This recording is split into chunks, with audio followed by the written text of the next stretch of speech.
All right, Reefers, we have just started out with our trip down south in Miami. I'm here with Alex. Alex, thank you so much for having us over. This is going to be a really cool one, though, because today we're not only checking out a very cool system, but what we're checking out is a system that you create all the elements, all of the salt directly for, which is very unique. But we're going to go ahead, Alex. Let's talk about the tank itself, size of the tank, the volume, and all that good stuff. Yeah, it's a 310-gallon tank.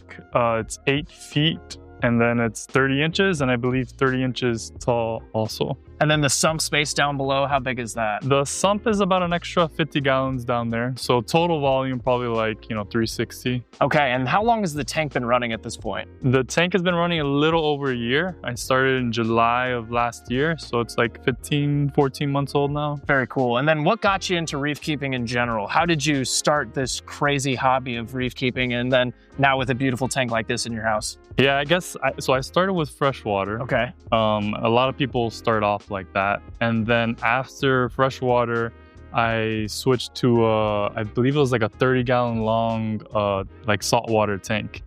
And at the time, I just had like, a yellow tang you get for like $10 or like $20. It was really cheap. This was like 20 years ago. Yeah, right. Back when they were actually cheap. Yeah. Yeah. So I know I was, a lot younger back then too. So, yeah, I started like that with fresh water, and then I transitioned to salt water.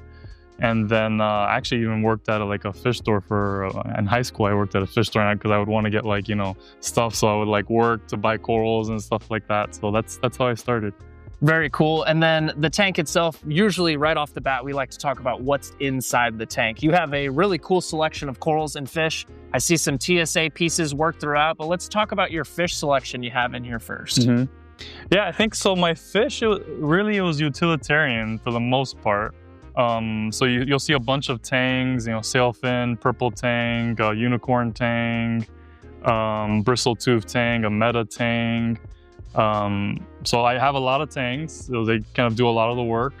And then other than that, the rest of them are just kind of decoration fish. So like one of my favorite ones is the flame angel right there, kind of swimming around. I like that he swims upside down sometimes, like when he's looking for food. So I always find that very interesting. So yeah, it's pretty much my fish. I have a clownfish there, some wrasses also, Millinaris wrasse. I think there might be a 6 line in here too somewhere. And then some of the blue and yellow, and they're not damsels, but there's something else, I forget what they're called.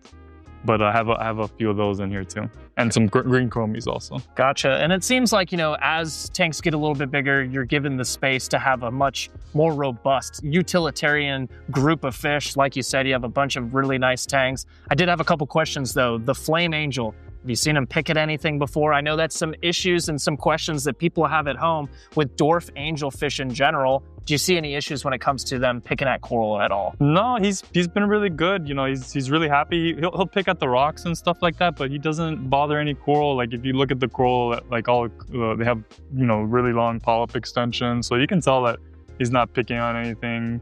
Hey, he's a good citizen. He's actually been with me, I think, like 12 years now. Oh, so wow. He's been part of the family for a while now. Are most of your fish a little bit older on that side? So yeah, some of them are a little bit, like some of them are older, but when I started this tank, I got a lot more new fish. But yeah, definitely some of them have been with me around 10 years, I think 10 to 12 years. Wow, very cool. I think a lot of people tend to forget how old these fish can be. One big question I'm sure a lot of people are going to ask, a maroon clownfish. Normally one of the more difficult clowns to be able to keep with other fish. Couple questions with the maroon. Did it have a mate at one point? I only see one in the tank now. And do you see it being a bully to the other fish? Obviously some bigger tangs, it can kind of hold its weight, the tangs themselves, but how does the maroon deal in this tank? So for the most part, this little 1 foot by 1 foot area is his. If anybody goes in that section, he does get a little defensive. I believe he's a gold flake maroon. And then he did have a mate. He had a little tiny, or she rather, because the female is usually the bigger one. It was a lightning maroon, a smaller lightning maroon clownfish that I had with it. But they were together for a few years, and then it died a little while back. So yeah. The green chromis, you've got 2 of them in the tank. Did you have a larger group at one point, or did you only have the 2? I did have a larger group, and that's one of the things I've learned with green chromies. Like no matter what, you can get like 10 of them, they always dwindle down to like 2 or 3, it seems like. But yeah, in the beginning I put because those are also one of my original fish too. They're like 10 years old, the green chromies. But yeah, I started off with like 10 of them and they dwindled down to like 2. I think the one thing we've seen that's kind of worked for some people in the past when it comes to green chromis, you're right, at times it normally ends up being about 2 of them or 3 of them left. But when you have multiple species of shoaling fish, like other anthias and other chromis, sometimes you're able to keep them a little bit more long-term, but you're kind of right. It ends up being the last couple too that end up lasting the entire time. The corals, you've got a mixture of corals in here. We've got a gigantic toadstool, leather, devil hands leather going on. We've got a bunch of SPS, some LPS. Let's talk about the idea. Did you always want to do a mixed reef? Did you want to be SPS dominated? How'd you decide your stock in here? Yeah, I've always liked mixed reef and enjoy the challenge of keeping like, you know, the SPS corals and LPS coral and soft corals. It kind of adds a, you know, different dynamic. And you have to kind of figure out like, okay, I need to put this one a little lower because it's too much light. You know, the mushrooms I have to kind of put like under a cliff. And so, yeah, I've always wanted like a mixed reef. And so you'll see on the top, I have a lot of like, you know, my SPS colonies growing here. And then this piece is just grown out of control. It's probably like, you know, 2-3 feet in size now, the leather. And then I have, you know, your typical red Montipori. I love that piece because it's such a common piece, but I love the way it grows. It grows like that spiraling thing. And so like that one I'll have to like cut off every so often. I'll just chop it off and I'll give it to people for free because it grows so quick. And then, you know, I have a torch there in the middle. I just like seeing things flow in the water. So that's one of the things I do want to like get more torches or more like cameras and stuff like that. So I have a torch, a bubble, and then, you know, I was trying to create like 2 islands here. So I have an island here and then another island there.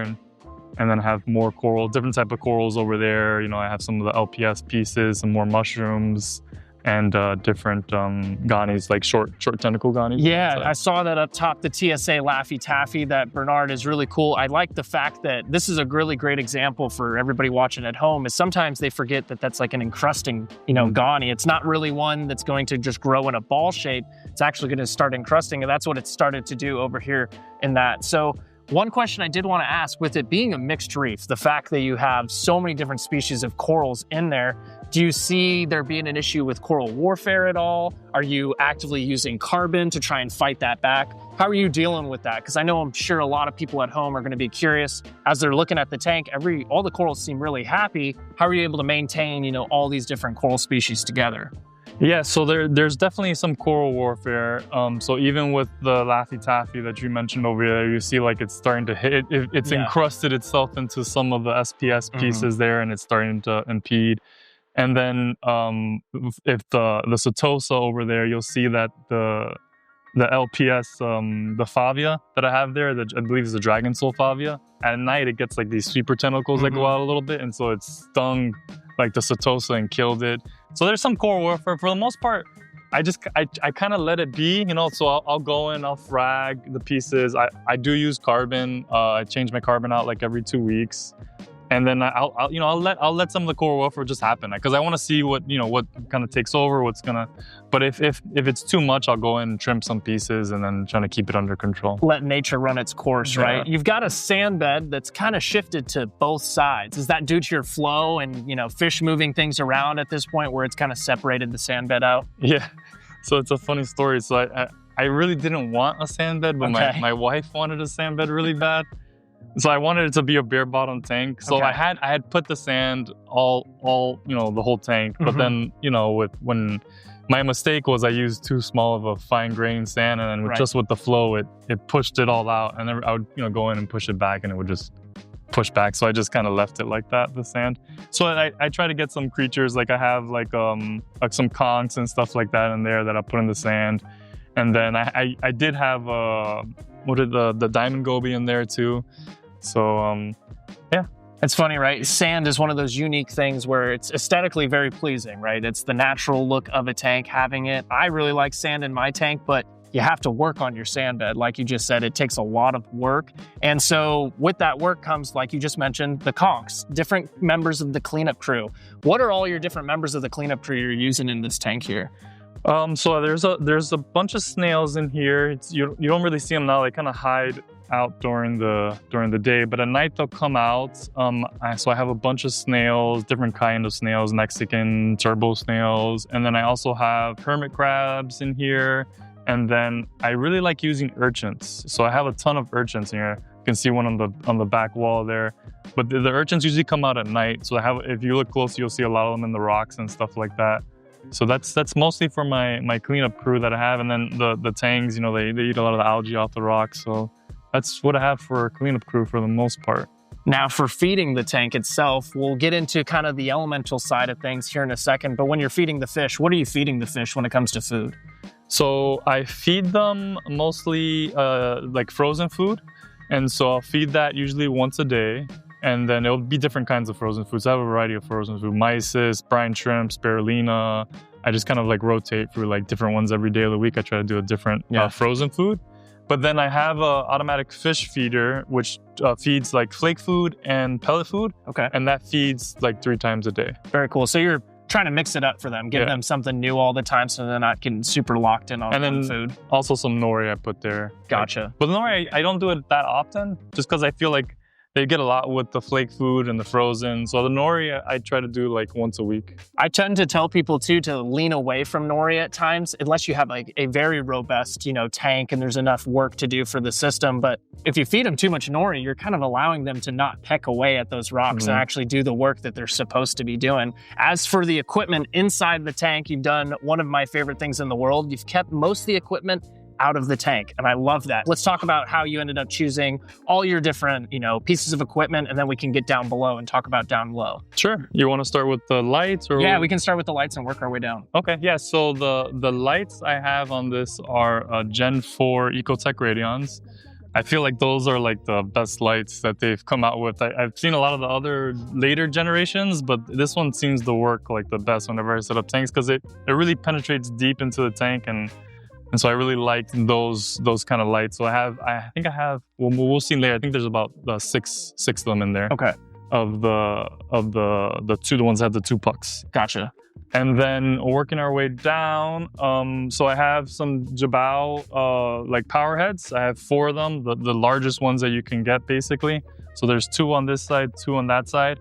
And they kind of like are in sync with each other. So like one side will go and then the other side will go. Gotcha. And just trying to create like a lot of random movement in the tank, and it seems to work. The flow you can see pretty much it's going pretty good. Down below, I use a Eheim 1220 pump, I think, or 1260. I forget the name of it. I have 2 of them, so I wanted to have like a redundant system. So like I have 2 returns. And then each of them are run off their own pump. So if one ever breaks, it can like still work basically. Very smart. I have a protein skimmer down there too. It's a great white protein skimmer. It's a DC protein skimmer. It's a pretty big protein skimmer. I think it's rated for like 400, 500 gallons. And then I have pretty simple. I just use dosing pumps. I have like 3 dosing pumps, the BRS dosing pumps. And then I use my 2-part on that for the dosing like all my, you know, trace elements and magnesium and all that stuff. And then that's pretty much it. How long is the light schedule running during the day? It runs, so it starts off at around 12:30, 1 o'clock, and it will go till 9:30, like 10 o'clock. So about 10 hours or so, and it ramps up and then it stays at that level. And then at night I kind of do like a gradual thing because at night it's pretty heavy on the blues. I like to watch, you know, at night the colors a little bit more.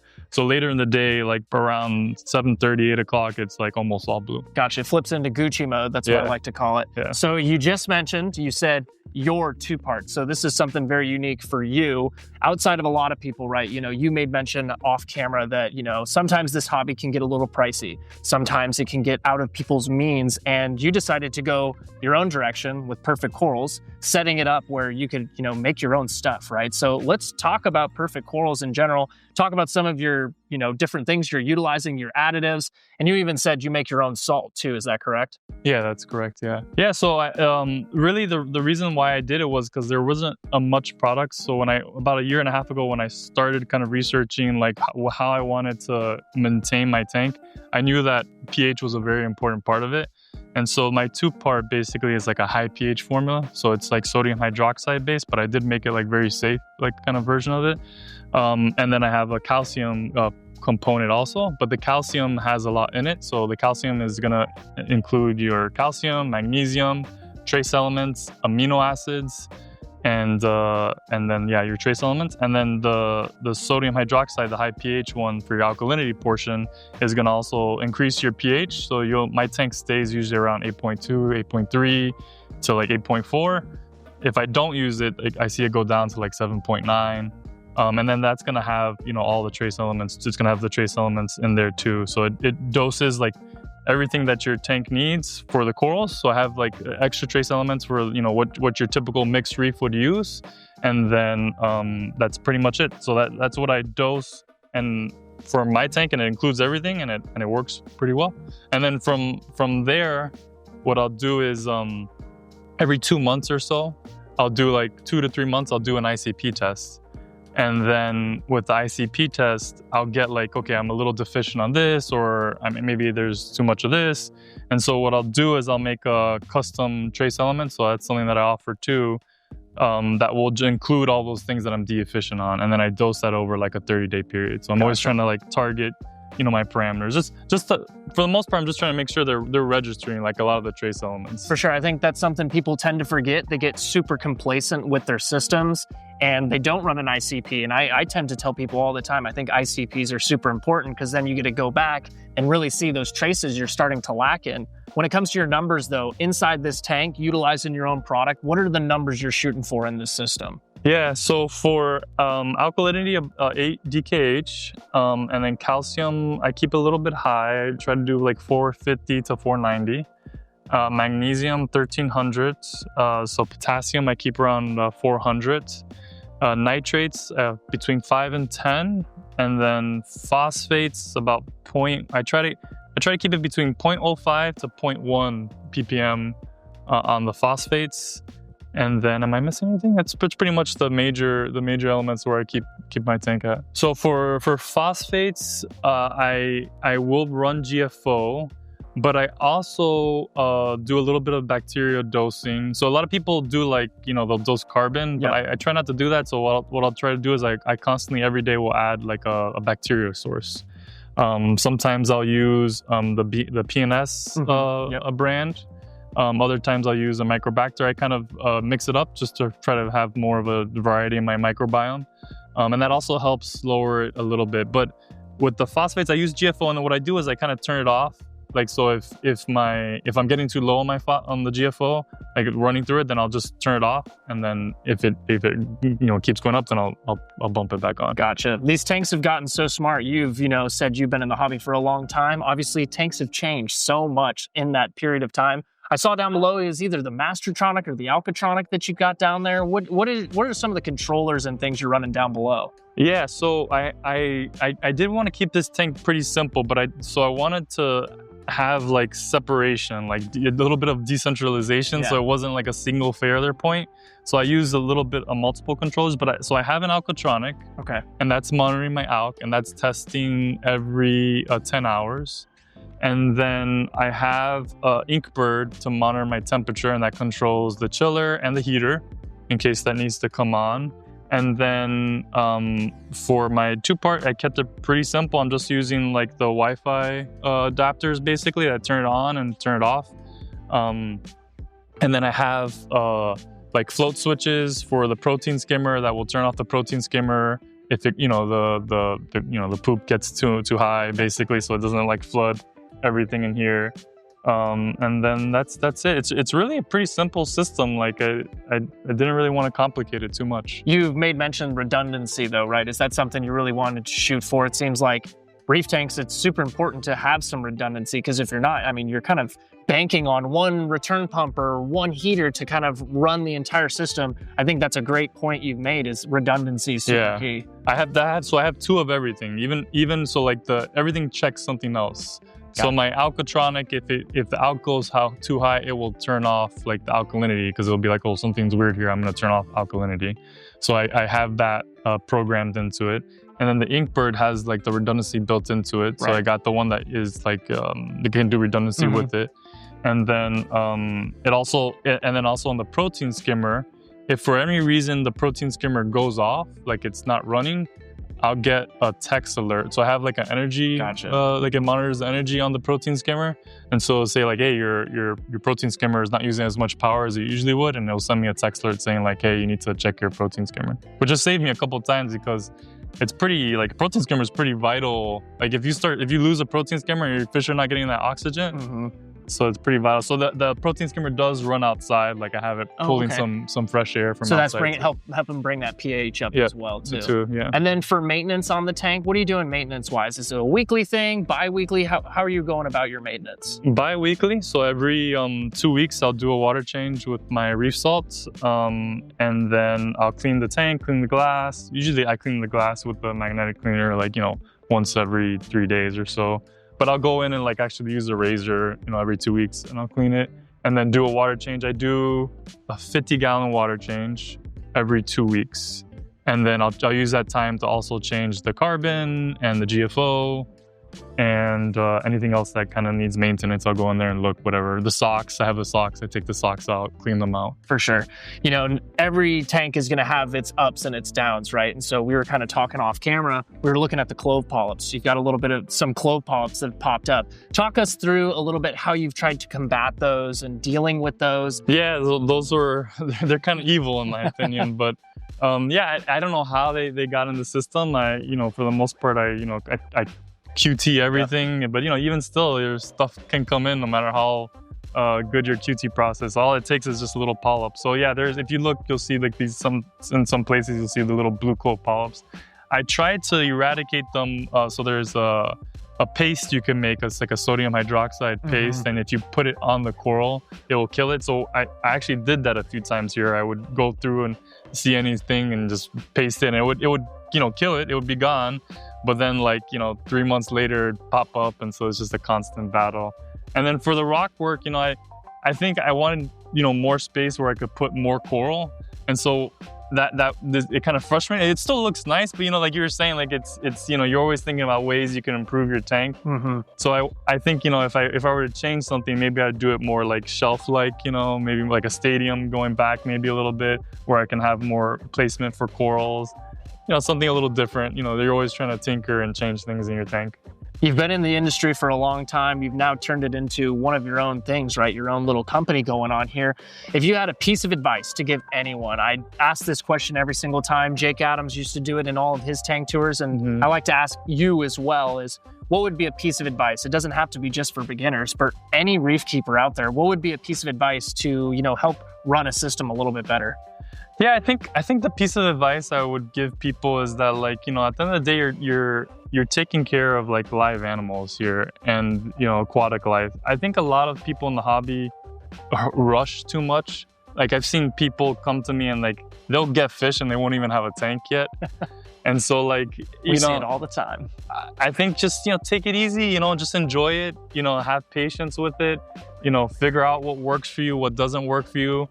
A lot of times I say, just if you know someone that has a really nice reef tank that you like, ask them for help, because it's a community, we're all in this together. Some things work, we learn from each other. So I would say, patience, letting things roll. Don't try to do things too quickly, and then, work within your community to get people to help you out and understand how they do things and, get help from others. Rome was not built overnight, and neither are reef tanks, right? And it's cool for you to mention that too. I try to really preach that idea for people at home, is that, these animals can live even longer than our dogs can, right? You mentioned they're 10 years old. Some dogs only live to be about 12, 10, 15 years old. I mean, these fish can live to be 20, 30, 40 years old. So something you got to put into consideration. But Alex, I want to say thank you so much for letting us stop by, talk about your products, talk about your tank in general. If you guys have enjoyed this one, if you have any questions for Alex, be sure to drop them down in the comments below. If you've hung out with us all the way till the end, I want to say thank you very much. Be sure to like, subscribe, and hit the bell notification so you don't miss out on any future uploads.